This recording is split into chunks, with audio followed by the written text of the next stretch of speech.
ลูกบดทั้งสองคนนะคันคือคนลาวเฮาน่ะว่าอีขี้คันเอิ้นอีกะแลกะแลขี้โอ้มันเลี้ยงลูกยากลูกมันหลายมันตายหมดมันเอิ้นอีขี้สาเหตุก็คือกะแลเลี้ยงลูกยากแล้วเขาเจ้าตั้งชื่อว่านั่นบ่เอิ้นไปนั่นน่ะมันใหญ่ๆแล้วเอิ้นไปนะเอิ้นชื่อเล่าน่ะชื่อขี้ขี้ก็คือความลาวเฮาน่ะคันชื่อคนน่ะชื่อเล่านะชื่อก็ตัวลูกเช้าแล้วนั่นขี้เฮาเอิ้นฮะแลบัดแล้วเทิกแล้วเขาเอิ้นกะแลอันนี้คือชื่อของลูกเล่ากะแลตั้งชื่อให้ไปนั่นเลี้ยงลูกยากเนาะแบบเดียวกันกับเขาใส่ลูกขี้หมูขี้ม้าแบบนั้นคืออันพ่อเขาอันนางพ่องเห็นบ่พ่อเฒ่าเขาน้อยน่ะขี้หมูจะค่อยเอิ้นขี้หมูบัดนี้น้อยสาวเฮาว่าตัวน้อยพี่น้องภายในจำได้นี่น้องสาวคนนี้ตะกี้พี่นี่เคยมาสาวลาว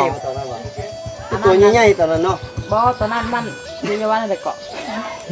กำลังยิตุ้ยตอนนั้นเนาะตอนนี้จอยแล้วตอนนี้กินแซ่บกินแซ่บพี่น้องแต่ว่าเจ้ายังบ่ทันได้ลูกบ่ล่ะบ่ยังบ่มียังบ่ทันได้ลูกเนาะเจ้าชื่อบ่เอ้ยหน้าตาน้องเปลี่ยนไปหลายเติมเนาะตอนนั้นน้อยไอ้จ้อยตะกี้น้อยนึงเดี๋ยวใหญ่แล้วเอาใหม่ให้ไม่ได้เอามาให้ไม่ได้พักแข็งแง่งแน่พักแข็งแง่งได้น้องเอาให้อย่านั่งแน่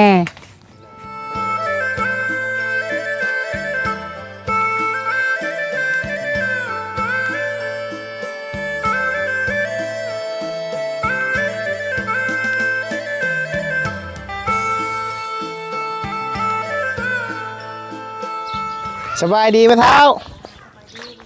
ไปทางไหนบุญแล้วผู้สาวเล่าไปทางไหนบุญแล้วสาวหน่อยไปชักยาไปชักยาโอ้เป็นนี่ยังไงนะพวกเนี่ยคือเป็นข้อวิจารณ์พวกเมื่อยโอ้บ่เมื่อยตื่นเห็นในโทรศัพท์เขาบ่เห็นมากพี่แต่โดนบ่เห็นมากพี่ตั้งแต่โดนเลยมื้อนี้มากกับเบาใจพี่น้องครับสบายดีอันมอมหน่อยไปทางไหนเกาะมอมหน่อยหั่นมอมหน่อยเฮือนเพิ่นนะฮะมอมหน่อยอยู่เฮือนนั่นแยกเฮือนแล้วบ่เอามอมหน่อยเอาผัวเลยแยกเฮือนอยู่ต่างหากไปจุดนะฮันเจ้าแม่จังพาไปเบิ่งโอ้เอาจูผู้สาวยังไปใส่เมื่อไรแม่เฒ่าครอบครัวบ่ได้ลูล่าได้ผัวเบิ่แล้วตะกี้เพิ่นมีร้านสาว2คนในวันนี้ร้านสาวเพิ่นเอาผัวเบิ่แล้วนะเอาผัวมัน2คนแล้วนะใจ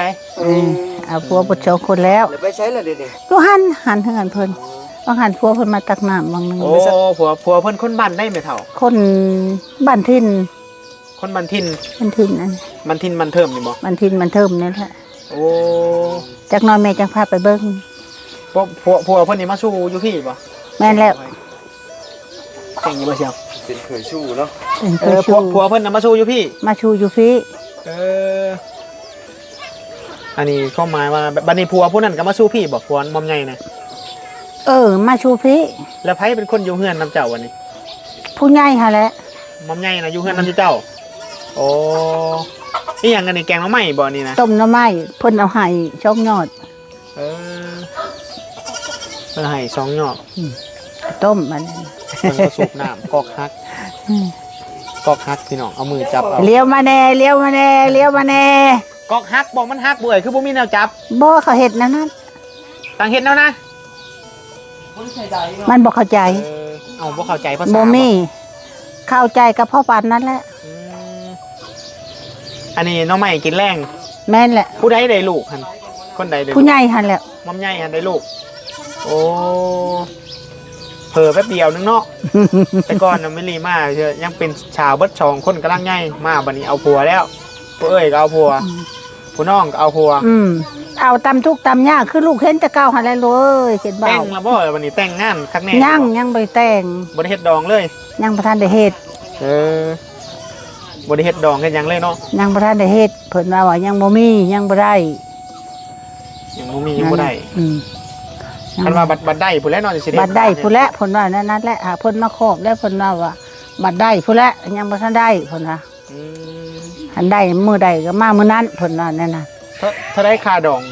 เพิ่นนั่นอันเบิดทั้งมวลน่ะ15ล้านมือคอนั่น5ล้าน15ล้าน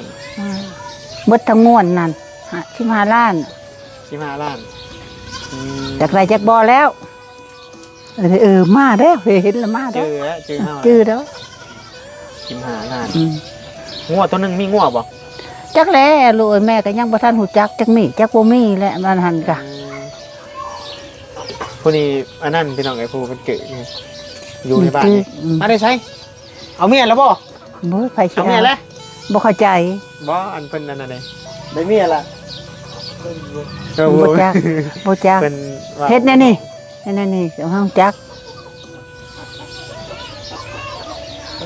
ย่างมันน่ะ ผู้ชายมีนมน่ะมีแล้วบ่มีเมียแล้วบ่ ย่าง ยังไปเลินผู้สาวบ่ไม่เท่านี่ เอาโก้ยเว้าซื่อๆได้รวยอันมาแล้วแนวใดก็ได้หมดพุ่นน่ะผู้ชาวกอดจังซั่นจังซี่ว่าบ่แท้ดอกบ่แม่น เจ้าเข้าใจบ่ว่าอันกึกนี่ เข้าใจ เข้าใจบ่ เข้าใจมันก็เข้าใจ เข้าใจ เวลาชุคอยก็จะเข้าใจอยู่เนาะ ลองให้ใจลองถามมึงดู ถ้าถามมึงดูถ้าเจ้า ดูได้เมียแล้วบ่นี่เฮ็ดภาษามือดู ใช้ผู้สาวเจ้าใช้ผู้สาวเจ้าได้ผู้สาวอยู่บ่ อือ ได้อยู่ เราเข้าใจได้เฮาเว้านี่แต่เราสื่อสารกับเฮาบ่เข้าใจ เราได้ยินอยู่ โหบ่ได้ยินนะหัก หูหนวกบ่ แต่ละอันปากได้เนาะ อืมบิลลี่บอกให้เราขี่รถนั่นนี่บิดนั่นนี่พี่น้อง ขับรถ มีกระแจรถใช้กระแจร มั ถ นเป็น ใช่ ขับรถเป็น เป็นบ่ครับรถจักรอ่ะ เป็น น่านแล้วบอกขี่รถจักรพี่น้องเอ้ย เป็นอยู่ มัมหน่อยยังบ่ได้ลูกเนาะท้องอยู่บ่ท้อง บ่ ยังบ่ท้อง อ๋อสิคอยว่าสิเป็นเอื้อกระดำแล้วคอยว่าเจ้านี่ แม่นบ่ยังบ่ทันได้เนาะ ยากเอื้อนอกก็เจ้าสิเป็นละ เฮือนเขาอยู่นะเขาอยู่สองผัวเมียเขาแหละ แม่น ดินไผสิไปตั้งอยู่นะแม่เฒ่า ไปขออยู่น้ำคำแม่กระหัน เขาแม่กระแดะ อาตื้อหัน ชื่อนั่นใดก็ อาตื้ออันบอนอยู่นั่น เมียเราชื่อนั่นใด อันอาตุ้นเมียแล้วนะ อาตุ้น นี่แหละ ลูกชื่อใด ฮะ ลูกชื่อกระเดะบ่จริงใส่อันแม่กระเดะ บ่อันพังเด้อแม่สิว่าคันว่าจะขออนุญาตนำลูกบ่ทั้งสองคนนะคันคือคนลาวเฮาน่ะว่าอีขี้ อีขี้ คันเอิ้นอีกะแล กระและขี้ เออ โอ้ มันเลี้ยงลูกยากลูกมันหลายมันตายหมดมันเอิ้นอีขี้ สาเหตุก็คือก ะแล เลี้ยงลูกยากแล้วเขาเจ้าตั้งชื่อไว้นั่นบ่ เอิ้นไปนั่นน่ะมันใหญ่ๆแล้วเอิ้นไปนะ เอิ้นชื่อเล่าน่ะชื่อขี้ ขี้ก็คือความลาวเฮาน่ะ คันชื่อคนน่ะชื่อเล่าน่ะ ชื่อก็ตัวลูกเช้าแล้วนั่นขี้เฮาเอิ้นฮะแลบาดแล้วเทิกแล้วเขาเอิ้นกะแล อันนี้คือชื่อของลูกเล่าก ะแล ตั้งชื่อให้ไปนั่น เลี้ยงลูกยากเนาะแบบเดียวกันกับเขาใส่ลูกขี้หมูขี้ม้านะแบบนั้น คืออันพ่อเขาอันนางพ่องเห็นบ่พ่อเฒ่าเขาน้อยน่ะขี้หมูจะค่อยเอิ้น ขี้หมู ขี้หมูอันนั้น เป็นข้อหมายว่า แต่ในความเชื่อของบ้านเฮานะ ลี้ยงลูกยากแหละบ่ใส่ชื่อม่วนใส่ชื่อบ่ม่วน อันชื่อมันม่วนนั่นมีหาเขาบ่เอิ้นเขาเอิ้นกะแลพ่อกะแลแม่กะแลนั่นน่ะอันคือห้าว่าพ่อขี้แม่ขี้ เลี้ยงลูกบ่จับเด้ เกิดข้อหมายว่าเลี้ยงลูกบ่ได้เลยในความเชื่อบ้านเฮานะตั้งชื่อแบบนั้น แม่นแหละ เอิ้นไปแบบว่าเอิ้นขี่หมู เอิ้น ขี่ นั่นแห ม้า ละก็ย่าแม่น แต่ว่าบ่ให้ตั้งชื่อม่วน ม่วนอยู่หักแต่ว่าเฮาบ่เอิ้นบัดพุ่นคันอยากเอิ้นก็เขาเป็นหมูเป็นไม้ใหญ่โพดจังเอิ้นแต่ว่าเขาได้ครบได้ครัวพุ่นเขาจังเอิ้นเขาว่าสมมุติว่าคือแต่งงานเนาะแล้วจดชายเส้นน่ะใบน้ำตาลบ่นั่นน่ะนะชื่อครับไอ้คือไปโรงเรียนนะในครูเอิ้นอยู่ชื่ออันตัวม่วนน่ะเขาก็บ่ได้เอิ้นกะแลนะหามาในบ้านนี่กะแลหมด กะแลมด กะแลหมดพ่อกะแลแม่กะแล แต่ว่าขี้ เจอเอิ้นว่าชื่อขี่ ชื่อขี้ อีก ไม่ ที ใช่บ่อายคนมันออกไปแล้วเนาะบ่อายต้องเนาะไปก็เอิ้นชื่อขี่เนาะอันนี้เบาใจเฮ้ยเบาใจถ้าเปลี่ยนชื่อเป็นเบาขี่ได้จ้ะ ณเท่า เดี๋ยวมา อันน่ะ โอ้ไป ณเท่า อันนี้เช็ดชินก้อเมียเป็นยังหม่อมไข่จะเป็นไข่ เจ็บคอ ป้าจะมาพูดตัวหน่อยแต่ปานนี้ น้อย ป้าน้องสาวเข้ามาพูดตัวหน่อยพี่น้องภายในจำได้นี่น้องสาวคนนี้ตะกี้พี่ลีเคยมาสาวลาว ตัวใหญ่ๆตอนนั้นเนาะ บ่ตอนนั้นมันมีวันอะไรเกาะ กำลังยิตุ้ยตอนนั้นเนาะตอนนี้จอยแล้วตอนนี้กินแซ่บกินแซ่บพี่น้องเอ้ยจักปี22 ปี อายุสัก2 ปีได้พี่น้องเอ้ย 22 อืม คือเบิ่งผู้อายมา18ปีอายมา หลายๆเด้อจอยโพดแล้วเจ้านี่ 4 ปี อายบ่ได้มาเจ้าว่าจัก จอย ปี โพดเลย อืม อันนั้นน้องชาวพุ่นปัดอยู่เฮือนต่างหากเนาะ จักหน่อยแม่จังพาไป ปัดอยู่เฮือนต่างหากอันนั้นบ่ผัวเจ้าอัน ฮอร์โมนเนาะ นี่แหละผัวเพิ่น ลูกบ่หามอม ลูกได้ผัวเนาะ ลูกจะคนแหละคนหนึง ทำอีกนาต้นอัน ผู้เดียวนี่แหละ เออ ลูก เท่าเอ้ยนี่นะลุงมานี่นะลุงมา แบบเฮาใส่ยาคุมให้ เข้าใจแล้ว นะลุงมา ไม่สบายดีเพิ่นเพิ่นลุงมา ว่าแล้วก็ดี มาสบายดีสบายลุงมา ลมก็ขึ้นมันบ่น้ำหนัก มาเนี่ย เข้าสิก็ ข ขึ้น นาดเฮาไข่5-6มื้อนี่ มาสบายดี เจ้าตุ้ยก็ดี น่ะสบายดีเพิ่นมาลุงมา ซ้ำนี่แหละ มัน มาคนลูกสบายดีเพิ่นลูก สบายดี FC ผู้ใหญ่ในลูก สบายดีลูกสบายดีลุงสบายดีนบเท่า ย่านนะ ยังบ่เห็นจักเถื่อเด้ บ่เคยเห็นเด้ ยังบ่เห็นจักเถื่อ ลูกผู้เดียวนี่แหละ เดียวนี้ ผู้เดียวก็เลี้ยงบ่ไหวเลยนี่ เลี้ยงบ่ไหวพอแห้งกันเนาะผู้เดียวนี่เนาะ ตอนเข้ามาตอนนั้นน่ะกำลังสลิกซัง ผู้นี้ยัง เป็นสาว กำลังใหญ่ตอนเฮามานะเดี๋ยวนี้ใหญ่อีหลีแล้วตอนนี้ใหญ่อีหลีแล้วตอนนี้ บ่คันถ้าเจ้าไปเห็นอยู่กลางทางถ้าเจ้าสิจื้อ บ่จื้อ บ่จื้อ บ่จื้อ บ่จื้อเว้าอีหลีเลยบ่จื้อแบบหน้าตาน้องก็เปลี่ยนไปหลายเติบนะ แต่เก้าพัน แต่เก้าเป็นใหญ่ ใหญ่ โอ้ยถ้าเจ้าก็ เดี๋ยวนี้ผัดไข่แน่เนาะ ๆเพิ่นอุดมสมบูรณ์เพิ่น เดี๋ยวนี้อุดมสมบูรณ์กินแต่ละใหม่หลายเนาะ เอาก็กินหน่อไม้อันนี้จ้ะ อันแรกยังว่าบ่ได้แบบบางคนพูน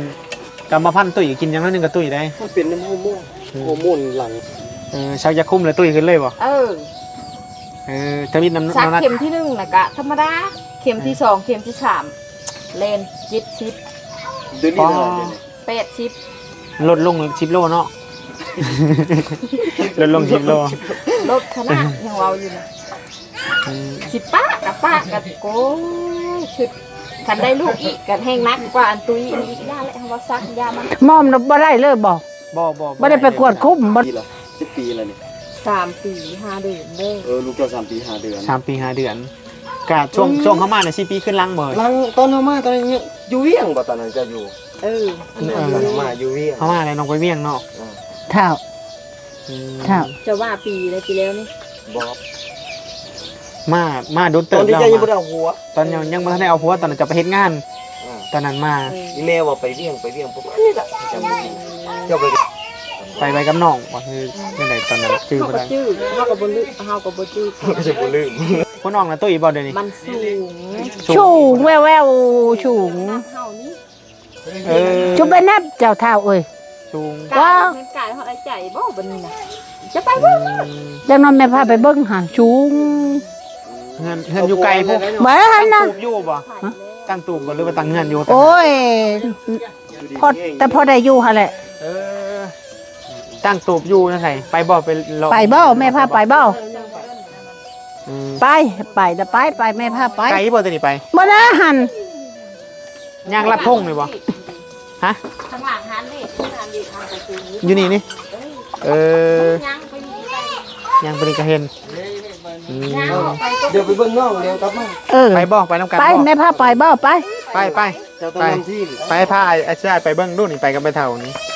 เอ้ย ไปเยี่ยมยามน้องชาวพี่น้องเอ้ยเนาะบ่ได้มา แม่กะกันอยู่ช้ำนี่บ่จื้อได้จนปากได้จังจื้อข้อเห็นอยู่บ่จื้อ ได้ยินเสียงแม่อายุหลายแล้วเจ้าเนาะ โอ้ย ปกติแล้วเนาะ ก็หากิน อยู่ กั ตายเลย ทำนั้นแหละ ปีนี้ บ้านนี่เป็นบ้านใหญ่ อายุ บ้านใหญ่ตัวนี้ เกือบ4-5 ปีแล้ว เนาะดนแล้วเนาะบ่ได้เข้ามา บ้า4 ปี5 ปีเข้ามานี่แหละตะหึงล่ะไปเฮือนไปหน่อยเด้อ อยู่เทิงพุ่นบ่ หน้าหัน อยู่นี่โอ้เพิ่นตั้งเฮือนอยู่ทางไหนหน้าเพิ่นเนาะ เออขออยู่น้ำเพิ่นหัน แต่ว่ามันเป็นชีวิตได้มาก กำลังไถ เจ็บหัวเข่า ไถหน้าแล้วก็เอารถไถกันมาจอดไว้พี่ ไปสิได้ก็บ่เป็นนะเจ็บหัวเข่าอย่างนี้นั่น เบิ่งผักหอมบัวนะเฮ้ย ก็จะปลูกใส่ขี้แบะ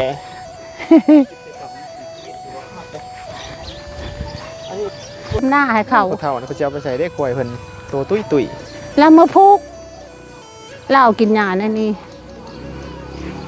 ออกไปเผากัด ๆอยู่งามบ่เข้าใจ ถ้าเอา เท่าน้อยอันนั้นเอ้าจุ๊เท่าเอ้ย เท่า ไอ้จุ๊เท่าเกือบก็บ่ได้ชบ เงินน้องสาวพี่น้อง นี่เด้อ้ายมายามเลย โทษน้องสาวข่อยมาอยู่ในพี่วันนี้ เด้ ว้าวเฮ้ยจื้อบ่เฮ้ย อันนี้มาเบิ่งดูมันสิ หน้า คือ ตา เก่าอยู่บ่ กับเปลี่ยน เจ้าเว้าคือเก่าบ่หั่น สบายดี FC นั่นแหละสบายดีน้องสาวหน้าตาเปลี่ยนไปตอนนี้ยังน้อยๆเนาะ โอ้ เอ้าหน้าตาเปลี่ยนไปเลยอันนี้บ่น้องเคย แม่นแหละ เคย แป้งก็จะปีเอาก็จะปีแล้วนี่ ได้3 ปีแล้วนะ 3 ปีแล้ว 3 ปี 3 ปีแล้วผู้ใดเป็นคนเห็นหน้าเฮาน่ะใครผู้ใด นี่แหละ 2คนนี่บ่ กระปูกกับมันบ่ออก ดำแล้วบ่เลย อ้ายดำสิได้ลูลากาก็วาดตะหงมันบ่ออก น้ำบ่มีเนาะไผก็เป็นบัด เมื่อเอากระปูกมันทิ้นอีกมื้อนี้นั่นสิไปว่านอีกมื้ออื่นสิปลูกเอาบัดนี่นะสิซักเอาบัดนี่ ชักเอาอันได้หลายอยู่ว่าเจ้ายังบ่ทันได้ลูกบ่ล่ะ บ่ยังบ่มี ยังบ่ทันได้ลูกเนาะเจ้าจื้อบ่เอ้ยหน้าตาน้องเปลี่ยนไปหลายเติมเนาะ ตอนนั้นน้อยๆ ไอ้จ้อยตะกี้น้อยๆนึง ตอนนั้นน่ะ เดี๋ยวนี้ใหญ่แล้ว อ้ายนี่น้ำมันเท้าอย่าครับ เอาอันนั้นมันกะมันหรือไม่ ขนาดเขาน้อยๆกันจนใหญ่บัดเฮาผู้ใหญ่ตอนนั้นจะเฒ่าไปซะ เท่าแล้วเฮาเดี๋ยวนี้ เอาให้ใน เท่า เด้ กั อบ ใจนี่เท่าแล้วพี่น้อง น้ำ เอ้ย เท้าดำมือให้หน่อย บ่คือเก่าเลยอันนี้ดินพี่น้องบ่ตัวนี้นะดินพี่น้องบ่มาอยู่ ตะกี้นั่นมันเป็นดินบ้านดินห้องเฮียนดินลัดนะตะกี้ฮะบ้านนี่แหละจูนั่นอยู่ นี่นางกลางอีหล่ะนางกลาง ขออยู่น้ำปุ้ย ตะกี้เฮามีหูหู3คนชื่อเพิ่นนั่งใกล้กันตะกี้เลยมาเทียบใส่คู่มือนี่หน้าตาเปลี่ยนไปหลายเติบแล้วพี่น้องเอ้ยนี่ แล้วเข้าโครงหน้านี่ยัง บ่แม่นเท่า ยังคือเก่าผู้นี้ก็สูงขึ้นผู้นั้นก็ อันนี้สูงน้อยอันนี้นั่น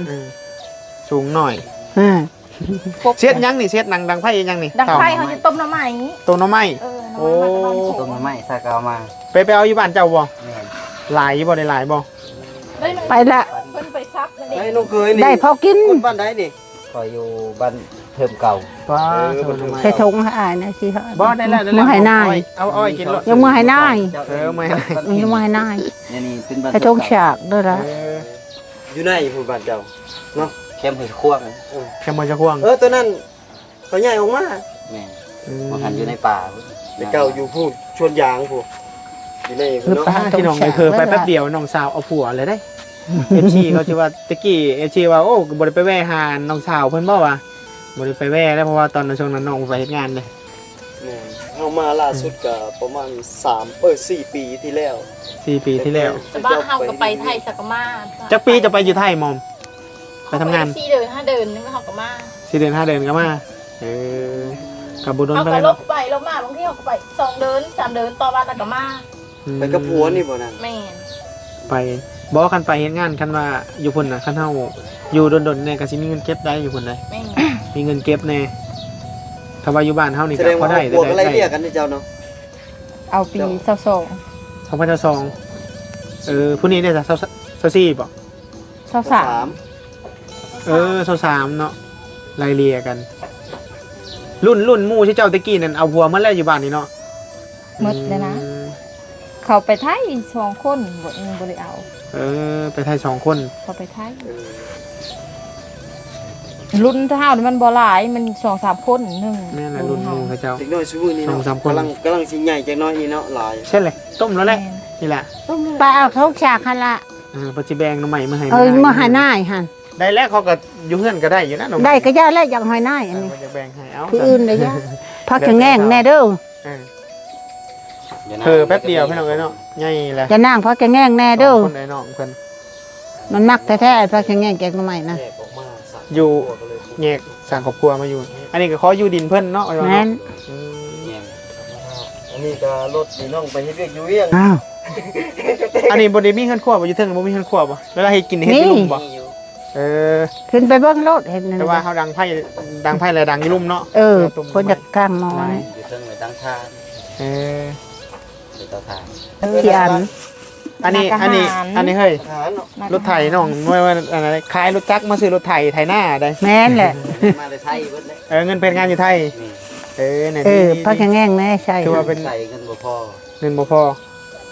บ่มีรถจักรขี่แต่ว่ายังได้ขี่รถไถเนาะ นี่ ราคาเท่าไหร่ล่ะเดี๋ยวนี้ 30 32 ล้าน5แสน 32ล้านเดี๋ยวนี้ก็ ป้อน50,000เนาะรถไถคันหนึง50,000เนาะ ครับ52,000 อืม 52,000 52,000 โอ้ ก็เอามาไทย ใช้เห็นนางล่ะ เงินบ่มีรถในร้านเนาะ แม่น เอาใหม่ให้ มันบ่มีเฮาเอารถเพิ่นก็ว่าเนาะ แม่นและเราเพิ่นว่า เพิ่น รถไถมันยากนะกว่าเพิ่นเรายืมของหมู่มาไป แม่น ได้รถเองมันแค่แน่ ได้รถไถเองแค่แน่ ได้รถจักรก็คือว่าได้ขี่ เฮ็ดน้ำกันบ่หน้าที่เจ้าเฮ็ดน้ำ บ่ กัน เพิ่นมื้อเฮ็ดอยู่บ้าน มื้อเฮ็ดอยู่บ้าน แบบแยกกันเฮ็ดเนาะ เพิ่นเมื่อวานเอาเพิ่น ก็บ่มีผู้เฮ็ดนะ ไม่เฮ็ด บัตรรถจักรน่ะถอนเงินได้เล็กนิดหน่อย รถจักร คือตัวพ่อขี่ได้เอ้าเนาะ แน่น คันว่าเพิ่นรถจักรก็เฮาขี่ก็มีแต่ขี่ไปเวียกไปงานเนาะรถไถนี่มันเฮ็ดให้เฮ็ดหน้าเนาะ ไทย แก้เครื่องแก้ของได้รถไถ เขา เออ มันเอาน้ำใหม่ให้ไม่ได้ เอามาให้ไม่ได้ ถูกพี่น้อง ผักแขงแง่งแน่ ผักขะแยง เออ ได้น้องเอาให้ อย่านั่งแน่ พอดีเพิ่นแกงเนาะ ต้มแล้วบัดนี้ ต้มน้ำใหม่พี่น้องเลยน้ำก็อาศัยน้ำผลบอกกิน เออแม่ ต้น เออ อ่ะก็มาตักพูดแล้ว ได้ต่อไฟอยู่บนนั้นต่อเนาะ ต่อเฮือนนี้ ต่อกันกับเพิ่น เสียเดือนเท่าไหร่นะขอต่อไฟนะเพิ่น เท้าไปพัด เดือนหนึ่งเช่าไปพัน คนละ มี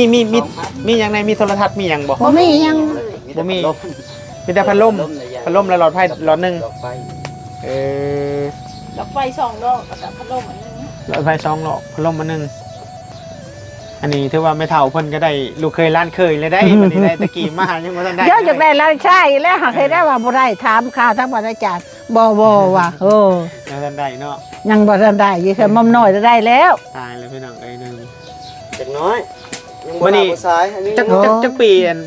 ผัวเจ้านะมอมจักปีนี่ ผัวหาเจ็ด 27แบบผัวเจ้านี่จักปีมอม 34เลย ผัวเจ้าได้อายุ34เลยโอ้อายุหลายเติบเนาะ เกิด เจ้าจักปีก่อน ต่อ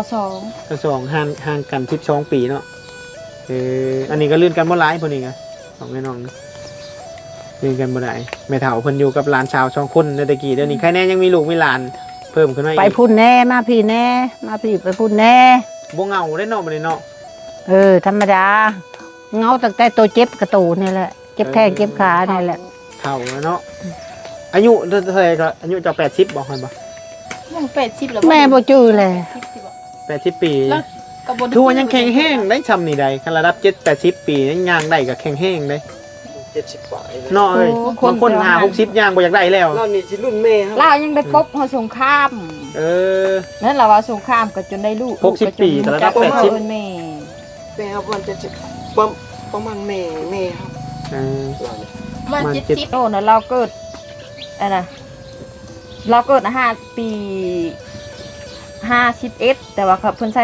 53 เออ คันไล่ก็ประมาณ70 ประมาณ 70 70ปลายเนาะ อืม กันตามสำนวนครัว ประมาณ75 76 มื้อนี้บ่ได้ไปไทยอีกบ่ช่องไอ้น้องจะนี่ไปผู้ใดที่ไปไทยนี่บ่ได้ไปเฮ็ดงานอยู่ไทยบ่ เบิ่งแล้วเข้าแล้วเกี่ยวเข้าแล้วนั่นก็ คันได้ดำหน้าครับไม่ได้ดำหน้าก็แม่นไป เอ้าปีนี้ค่อยเบิ่งคันฝนบ่ตกนี่ เนาะ ไทยก็บ่ได้กินข้าวแล้วปีหน้านี่ คันเดือนเก้านี่บ่ได้ดำแล้วเขาไปแล้วอยู่ๆให้หยังเนาะ อืม เดือนเก้าเดือน10ก็มีแนวหยัง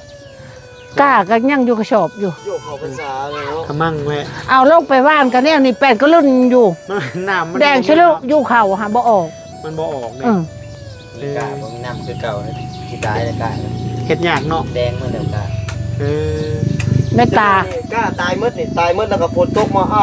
มาไผท่านกับท่านบ่ท่านแล้วก็แล้ว แล้ว บ่มีกล้า ตาออกมาหาก่อนในว่านให้ตดแค้นเทียงหั่นดิ อืม โอ้ว่านชุ่มโคตรมันโมแมนช่ำ นี่คันสิเว้า ตัก ปี มัน นี้ บ่ มัน ออก แห้งแล้งเนาะปีนี้เนาะ บ่ปีนี้มันเป็น8 2หนปีนี้ 8-2คน เดือน8 2ถือ แสดงว่ามันสิมาอยู่นํแต่มันมาช้าซะเนาะ มันมาช้าแม่ มันเป็นเดือน7เด้ มัน เอา ขั ว่า บ แต่ เคลื่อน ปีมันก็มาแต่6 ปีได้ปีนี้มันมาช้าแต่ แล้วบัดนี้เขาตกกล้าไว้ตกกล้าว่าพอดีกล้าตายกล้าตายแล้วบัด ตาย ต้องมาอีก แล้วไป บ่มีอันดำบ่ดิ ตกตายเลยครึ่งหนึง ยัง เข้า สอง เขาว่านบ้านจักตายจักได้ว่านแล้วก็ขึ้นมาก็สิลงมือว่าเบิ่งปั๊บประสบไข้ใช่โอ้แล้วเลยเนาะว่ะยังบ่ได้มือไกลเลย บ่ได้มาไกลเพิ่นเลย ดู เนาะ ดน้ำใส่กับอุ้ยบ่ดูด มันบ่มีประโยชน์เด้อลูกล่ะ คันดูดกันน้ำมันก็แพงอีกบัดนี้ บ่ ผู้นี้ก็อายุหลายขึ้นเดี๋ยวนี้มีลูกมีเต้าเลยพี่น้องเอ้ยเนาะการในครอบครัวก็เปลี่ยนไปหลายเติบบ่ได้วันนี้ ถ ทางไม่เท่าเพิ่นอายุไม่เท่ากับเพิ่นอายุหลายแห่งเลยใจไม่เท่านี่70 80 ยาก ปี แด้ไปกับปีนี้นะ อืม เขาบ่จื้อว่าปีเกิดเขาเองนะ บ่ จื จื้อ อเนาะอายุเพิ่นหลายเนาะอันนี้เฮ็ดหน้านี่เวลาดำนี่ไปดำช่วยกันบ่ส่งไอ้น้องนี่พี่เจ้า จังหว่านี่แหละเบิ่งหั่นแหละ ผู้ใดค่ากับบคันเวลาดำหน้ามันหักสีดำพร้อมกันเวลาฝนตกเนาะอยากจะเฮ็ดพร้อมกันน่ะบ่ได้ช่วยกันได้แต่ว่า สองเลยน้องนี่บ่ นี่แต่2คนเขานี่แหละ ช่องตัด สองเอ๋ยสองน้องเขานี่ผู้หญิงบ่สองใครแต่ว่าได้ผัวแล้วพี่น้อยได้ผัวบ่2คนเด้อวันนี้อาสิกลับก็เด้อมอมเด้อเด้อมาหน่อยเด้ออาสิกลับก็เด้อเดี๋ยวอยู่ดีไม่แห้งเด้อไม่เฒ่าเด้อสบายดีอยู่ดีไม่แห้งเบิ่งพี่น้องใหญ่ๆแหละพวกนี้ก็ โ